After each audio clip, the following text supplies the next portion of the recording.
করে।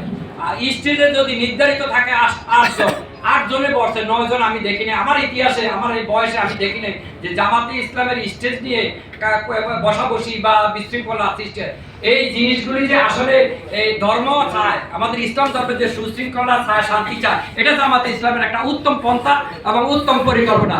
সেই হিসাবে কোচা প্রেসক্লাবের পক্ষ থেকে জামাতে ইসলাম কোচা পৌর এবং উপজেলা জামাতে ইসলামের নেতা কর্মীদেরকে অভিনন্দন এবং শুভেচ্ছা জানাচ্ছি এবং জামাতে ইসলামী সঠিক পথ দেখাতে পারে বলে জাতিকে।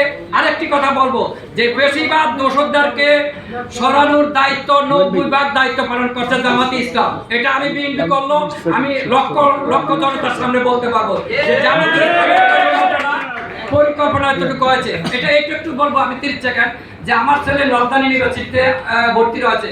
সে প্রথম 3 দিন মিছিল মিটিংয়ে ছিল। তারে আমরা ফোন করলাম যে বাবা কি অবস্থা, ভাই জামাতে ইসলামের যে শিবিরের যে নেতা কর্মীরা তারা তো মিছিলে ঢুকে গেছে, ঢুকে কি করতেছে আমাদেরকে পানি খাওয়া দাওয়া সবকিছু তারা দেখতেছে এবং আমাদের গায়ে গুলি পড়ে কিনা বা ইট পাটকেল পড়ে কিনা তারাও সেটা লক্ষ্য করতেছে। কাকে কিভাবে পরিচালনা করতে হচ্ছে সড়কে বসে তারা দিক নির্দেশনা দিচ্ছে। খোদা হাফেজ। কোচা প্রেসক্লাবের পক্ষ থেকে সবাইকে ধন্যবাদ।